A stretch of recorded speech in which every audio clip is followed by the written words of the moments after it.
Hello दोस्तों, नमस्कार। स्वागत करता हूं आप सभी का यूपीपीएससी स्टडी आईक्यू के चैनल पर। मेरा नाम है कपिल देव और जी हां, दिन की बड़ी खबर की बात करते हैं। उत्तर प्रदेश से आ रही है दिन की बड़ी खबर। तो जी हां, रक्षा मंत्री राजनाथ सिंह जी ने 300 करोड़ रुपए की जी हां ब्रह्मोस उत्पादन इकाई का उद्घाटन किया है। उत्तर प्रदेश के लिए बड़ी खबर, 300 करोड़ रुपए की ब्रह्मोस उत्पादन इकाई का उद्घाटन किया गया है रक्षा मंत्री जी द्वारा। और देखा जाए तो इस उत्पादन इकाई का उद्घाटन करते हुए रक्षा मंत्री जी ने कहा है कि जी हां, ब्रह्मोस सिर्फ एक हथियार नहीं है, बल्कि यह भारत के सशस्त्र बलों की ताकत का संदेश है। और देखा जाए तो इसकी बढ़ती हुई प्रसिद्धि, ब्रह्मोस की बढ़ती हुई मांग और देखा जाए तो ब्रह्मोस की मारक सटीकता को देखते हुए केवल भारत ही नहीं, विश्व के अन्य देशों में भी इसकी मांग लगातार बढ़ती जा रही है। तो ऐसे में जी हां, लखनऊ में देखा जाए तो देश का सबसे बड़ा एकीकरण और परीक्षण सुविधा केंद्र का उद्घाटन किया गया है। किसके द्वारा? माननीय रक्षा मंत्री जी द्वारा। और इससे देखा जाए तो देश की ताकत में एक अभूतपूर्व वृद्धि का संदेश दिया जा रहा है। किसको? पूरे विश्व को। और ऐसे में देखा जाए तो रक्षा मंत्री जी ने उत्तर प्रदेश रक्षा संस्थान में उद्घाटन समारोह को संबोधित करते हुए कहा है कि लखनऊ में देश का सबसे बड़ा ब्रह्मोस एकीकरण और परीक्षण सुविधा केंद्र रक्षा क्षेत्र में आत्मनिर्भरता की दिशा में भारत के प्रयासों को क्या करेगा? और मजबूत करेगा। यानी कि अब भारत आत्मनिर्भर बनेगा। किसमें? रक्षा उत्पादन के प्रयासों में। जी हां, रक्षा संबंधी जो उत्पाद हैं उसके उत्पादन के प्रयासों में भारत जो है अब आत्मनिर्भर बनने की प्रक्रिया में आगे बढ़ रहा है। और वैसे देखा जाए तो इसके अलावा रक्षा मंत्री जी ने कहा कि विमान निर्माण की बात करें, यूएवी, ड्रोन, गोला बारूद, मिश्रित और महत्वपूर्ण सामग्री, छोटे हथियार, कपड़ा और पैराशूट में बड़े पैमाने पर निवेश किया गया है। कहाँ? उत्तर प्रदेश में। और ऐसे देखा जाए तो जी हाँ, इन्होंने कहा है कि जब हमारी सरकार ने उत्तर प्रदेश में रक्षा गलियारे के विजन के साथ आगे कदम बढ़ाया तो हमारा एक उद्देश्य यह था कि हम एक बार फिर से उत्तर प्रदेश को देश के उत्पादन के हब के रूप में जी हाँ विकसित करने का प्रयास करें। तो ऐसे में देखा जाए तो रक्षा उत्पादन के हब के रूप में उत्तर प्रदेश को विकसित करने का प्रयास किया जा रहा है। जी हाँ, किसके द्वारा? यहाँ पर देखा जाए तो जी हाँ, बात की जा रही किसकी? रक्षा गलियारे के विजन के साथ। जी हाँ, रक्षा उत्पादन के गलियारे की बात करेंगे, आगे बात करेंगे इस पे। अब देखा जाए तो जी हाँ, यूपी डिफेंस कॉरिडोर की अगर बात करें तो इसमें कौन कौन से जिले शामिल हैं? तो यहाँ पर देखा जाए तो लखनऊ, कानपुर, झांसी, चित्रकूट, आगरा और अलीगढ़ से होकर ये आपका उत्तर प्रदेश का रक्षा गलियारा गुजरता है। तो इन देखा जाए तो जिलों को आप ध्यान से देख लीजिएगा, आपके एग्जाम के लिए महत्वपूर्ण हो सकती हैं। तो जी हाँ, लखनऊ, कानपुर, झांसी, चित्रकूट, आगरा और अलीगढ़ से होकर गुजरती है ये आपकी डिफेंस कॉरिडोर। और देखा जाए तो ये सभी नोड आने वाले समय में क्या बनेंगे? विकास के केंद्र बनेंगे। और देखा जाए तो इन केंद्रों पर अलग अलग प्रकार से उत्पादन की प्रक्रिया की जाएगी और उस उत्पादन में अलग अलग प्रकार के उत्पाद, रक्षा उत्पाद क्या होंगे, वो प्रोड्यूस किए जाएंगे। तो उस पर हम आगे चर्चा करेंगे। और देखा जाए तो जी हाँ, यहीं पे जो Uttar Pradesh defence industrial corridor है, यहाँ पर अगर बात करें तो इन्वेस्टमेंट प्रपोज किए गए कितने?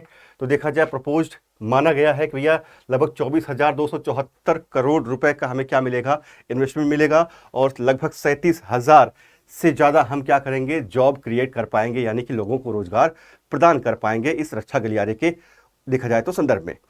अब देखा जाए तो जी हाँ, ऐसे में टोटल जो एमओयू साइन हुए वो साइन हुए 145। इनमें से देखा जाए तो इंडस्ट्रियल ओमयूज 120 रहे और इंस्टीट्यूशनल ओमयूज 25 रहे। तो जी हाँ, अब देखा जाए तो भारत या उत्तर प्रदेश की बात करें अगर, तो कई सारी जगह जो नोड्स हैं किसके? रक्षा गलियारे के, उत्तर प्रदेश रक्षा गलियारे के जो नोड्स हैं, कहाँ कहाँ पे क्या क्या उत्पादन हम करने वाले हैं उसकी भी चर्चा कर लेते हैं। एरो इंजीनियरिंग की बात करें, arrow engineering arrow engine complex Lucknow में बनाया जाएगा। और वहीं देखा जाए तो centre of excellence Kanpur of drone and defence technology, ये कहाँ होगा? ये आपका कानपुर में होगा। Centre of excellence Varanasi for defence technology, तो वाराणसी में भी क्या होगा? एक सेंटर ऑफ एक्सीलेंस बनाया जाएगा इन रक्षा गलियारे के अलावा। उसके बाद बात करें तो precision component manufacturing, UAV, grenade component and small arm in Aligarh, यानी कि कहा जाए यहाँ पर unmanned aerial vehicle, grenade component और स्मॉल जो आपके हथियार होते हैं, छोटे हथियार होते हैं, वो कहाँ बनाए जाएंगे? अलीगढ़ में बनाए जाएंगे। और वहीं प्रोपेलेंट एमुनिशन मैन्युफैक्चरिंग कहाँ की जाएगी? वो झांसी में की जाएगी। और बात करें किसकी? लखनऊ की दोबारा बात करते हैं तो defence test and technology centre Lucknow में बनाया जाएगा। और देखा जाए तो एमएसएमई डेडिकेटेड टेक्नोलॉजी सेंटर ये कहाँ होगा, झांसी में होगा आपका।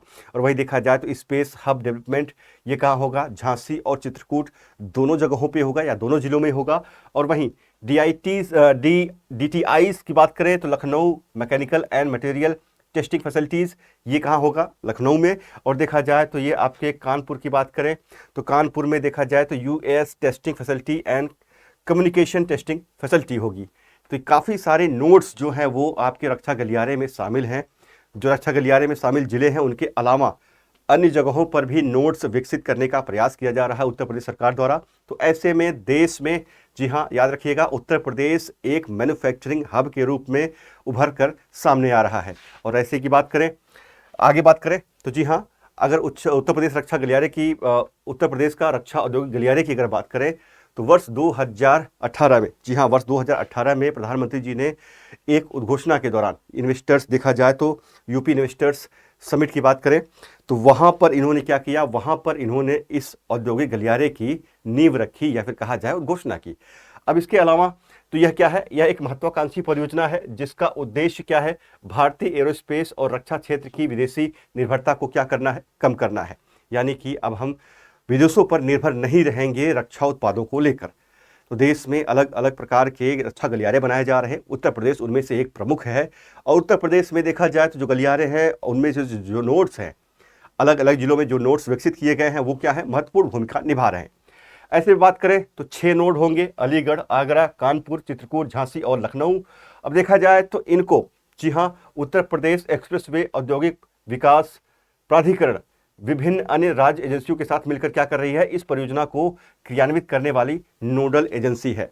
याद रखिएगा, यहाँ पर देखा जाए उत्तर प्रदेश एक्सप्रेसवे औद्योगिक विकास प्राधिकरण, ये क्या होगी, एक नोडल एजेंसी होगी जो इस गलियारे को चलाने का प्रयास करेगी। और इसका उद्देश्य क्या है, राज्य को सबसे बड़े और उन्नत रक्षा विनिर्माण केंद्र के रूप में क्या करना है, स्थापित करना। और विश्व मानचित्र पर या फिर कहा जाए पूरे विश्व के समक्ष उत्तर प्रदेश को रक्षा उत्पाद संबंधी मैन्युफैक्चरिंग के संदर्भ में विश्व के मानचित्र पर टॉप पे रखना, इसका मेन प्रायोरिटी है या फिर कहा जाए इसका मेन उद्देश्य है। आगे वही बात करें, जी हाँ, निवेश मित्र की बात करें तो 2018 में ही निवेश मित्र पोर्टल लाया गया और इसके माध्यम से कहा गया कि रक्षा और एरोस्पेस विनिर्माण इकाइयों को एकल खिड़की अनुमोदन और मंजूरी प्रदान की जाएगी निवेश मित्र पोर्टल के माध्यम से। तो जी हाँ, कई सारी चीज़ें यहाँ पर हैं। एक तो आपका देखा जाए रक्षा औद्योगिक गलियारा है, उत्तर प्रदेश का जो औद्योगिक गलियारा है उनमें शामिल जो जिले हैं उनका नाम याद रखना है। साथ साथ देखा जाए तो विनिर्माण की बात हो रही है किसकी, आपके रक्षा उत्पादों की। तो देश के लिए और पूरे विश्व के लिए उत्तर प्रदेश को हब बनाना है जहाँ रक्षा उत्पादों के विनिर्माण के क्षेत्र में, और विदेशी निर्भरता कम करनी है किसकी, भारत की रक्षा उत्पादों के क्षेत्र में। ऐसे में देखा जाए उत्तर प्रदेश सरकार द्वारा राज्य में व्यापार करने में आसानी को आसान बनाने के लिए निवेश मित्र पोर्टल शुरू किया गया। यानी कि 2018 में क्या किया गया, ईज ऑफ डूइंग बिजनेस करने के लिए उत्तर प्रदेश में निवेश मित्र पोर्टल, याद रखिएगा, निवेश मित्र पोर्टल शुरू किया गया ताकि जो बिजनेस हो उसको करना आसान हो जाए। ऐसे में देखा जाए तो जी हाँ, रैंक 14वीं रही। जी हाँ, बिजनेस रिफॉर्म एक्शन प्लान की बात करें तो यहाँ पर रैंक 14वीं रही किसकी, उत्तर प्रदेश की 2016 में। 17-18 की बात करें रैंक 12वीं रही। 19-20 की बात करें तो सेकंड रैंक आई। 20-21 की बात करें तो ये आपका अचीवर्स स्टेट रहा, कौन, उत्तर प्रदेश। और वहीं बात करें 2022-23 की तो ये टॉप अचीवर स्टेट रहा बिजनेस रिफॉर्म एक्शन प्लान में। जी हाँ, टॉप अचीवर स्टेट रहा। आगे वही बात कर लेते हैं, जी हाँ, ब्रह्मोस मिसाइल की जिसकी बात हम कर रहे हैं या जिसके उत्पादन की इकाई का उद्घाटन किया गया माननीय रक्षा मंत्री जी द्वारा। ब्रह्मोस मिसाइल की बात करें तो जी हाँ, देखा जाए तो 1990 के दशक में जब खाड़ी युद्ध हुआ तब भारत को आवश्यकता पड़ी कि भाई हमारे पास भी क्या हो, क्रूज मिसाइल्स हो। ऐसे में देखा जाए तो भारत और रूस की सरकार ने वर्ष 1998 में एक अंतर सरकारी ज्ञापन साइन किया और कहा कि हम क्या करेंगे, हम क्रूज मिसाइल का निर्माण करेंगे जिसका नाम क्या होगा, ब्रह्मोस। जी हाँ, और वहीं पे देखा जाए भारत रूस के संयुक्त उद्यम ब्रह्मोस मिसाइल की मारक क्षमता कितनी है, तो 290 किलोमीटर के आसपास है। और देखा जाए तो यह दुनिया की सबसे तेज क्रूज मिसाइल है जिसकी अधिकतम गति कितनी है, 2.8 मैक है। यानी कि कहा जाए आवाज़ की गति से 2.8 गुना तेज ये ब्रह्मोस मिसाइल क्या कर सकती है, तेज चल सकती है या फिर कहा जाए ट्रैवल कर सकती है एयर में। और वहीं बात करें तो जी हाँ, ये ब्रह्मोस का नाम ब्रह्मपुत्र और मोस्कवा नदी के नाम पर रखा गया है, यानी कि ब्रह्मपुत्र की बात करें तो भारत की नदी, और मोस्कवा बात करें तो जी हाँ मॉस्को की नदी, जी हाँ रशिया की नदी जो मॉस्को में है उसके नाम पर रखा गया है आपका ये ब्रह्मोस नाम। और देखा जाए तो जी हाँ, यह 2 चरणों वाली एक मिसाइल है, या देखिए क्रूज मिसाइल है। और यहाँ पहले चरण में ठोस प्रणोदक इंजन इसमें यूज होता है और दूसरे में तरल रैमजेट मिसाइल यूज होता है यहाँ पर। जी हाँ, अगर बात करें इसके प्रणोदन की तो पहले चरण में देखा जाए तो ठोस ईंधन यूज होता है और दूसरे चरण में यह तरल प्रणोदन यूज करती है आपकी ब्रह्मोस मिसाइल। और ब्रह्मोस मिसाइल की बात करें तो ये देखा जाए तो ये आपका 3.2 से लेके 5.5 मिलियन डॉलर इसका क्या हो सकता है, इसका प्राइस हो सकता है। और देखा जाए तो फ्लाइट एल्टीट्यूड की बात करें तो 5 से लेके 15,000 मीटर तक इसका फ्लाइट एल्टीट्यूड हो सकता है। और वहीं बात करें तो स्पीड की तो 2700 किलोमीटर पर घंटे की रफ्तार से ये चल सकती है। तो सर्विस लाइफ कितनी है, 10 साल तक है इसकी। और देखा जाए तो लॉन्च वेट, जी हाँ लॉन्च वेट की बात करें, रॉकेट की बात करें तो ये 2500 किलो से लेकर 3000 किलो तक हो सकती है। और जी हाँ, ब्रह्मोस ए एंड ब्रह्मोस 2 ये क्या है, मॉडिफिकेशन यानी कहा जाए इसका वर्जन भी है। और देखा जाए तो ये 300 किलोमीटर की फायरिंग रेंज इसकी है, यानी कि 290 किलोमीटर के आसपास की फायरिंग रेंज है। अब ब्रह्मोस के अन्य चीज़ों पे बात करें अगर तो जी हाँ, यह एक मल्टी प्लेटफॉर्म मिसाइल है। याद रखिएगा, ब्रह्मोस क्या है, एक मल्टी प्लेटफॉर्म मिसाइल है। इसको हम हवा से लॉन्च कर सकते हैं, इसको हम जमीन से लॉन्च कर सकते हैं, इसको हम जल से लॉन्च कर सकते हैं, और इसको हम लॉन्च कर सकते हैं कहाँ, सबमरीन से, यानी कि कहा जाए पनडुब्बी से भी हम इसको लॉन्च कर सकते हैं। तो मल्टी प्लेटफॉर्म लॉन्च मिसाइल है। और देखा जाए तो इसे जमीन से, हवा से और समुद्र से लॉन्च किया जा सकता है। और यह सटीकता के लिए, जी हाँ सटीकता के लिए जानी जाने वाली एक क्रूज मिसाइल है। और वहीं देखा जाए तो जी हाँ, तो ये दिन और रात दोनों में काम कर सकती है, कोई भी मौसम हो, कुछ भी हो, आंधी हो, तूफान हो, कुछ भी हो, ऐसे मौसम में ब्रह्मोस मिसाइल क्या कर सकती है, सटीकता के साथ वार कर सकती है। और याद रखिएगा, ब्रह्मोस मिसाइल देखा जाए तो काम करती है फायर एंड फॉरगेट सिद्धांत पर, यानी कि दागो और भूल जाओ सिद्धांत पर कार्य करती है ब्रह्मोस मिसाइल। सामने कोई भी ऑब्स्टेकल आए उससे अपना बचाव करते हुए क्या करेगी, टारगेट पे जाके हिट करेगी। देखा जाए तो इसमें बहुत सारे देशों ने इंटरेस्ट जताया है। जी हाँ, बहुत सारे देशों ने इंटरेस्ट जताया है कि भैया ब्रह्मोस क्या चाहिए, हमें भी चाहिए। जैसे हम बात करते हैं किसकी, मिस्र की बात करते हैं या फिलीपींस की बात करते हैं, तो ऐसे कई सारे देश हैं जिन्होंने ब्रह्मोस को खरीदने में दिलचस्पी दिखाई है। तो हम देखा जाए तो हम उत्पादन करेंगे किसका, ब्रह्मोस का। तो दुनिया की सबसे बड़ी इकाई, या कहा जाए भारत की सबसे बड़ी इकाई किसकी, ब्रह्मोस के उत्पादन की, वो कहाँ खुल रहा है, देखा जाए तो उसका उद्घाटन कर दिया गया है उत्तर प्रदेश के लखनऊ में।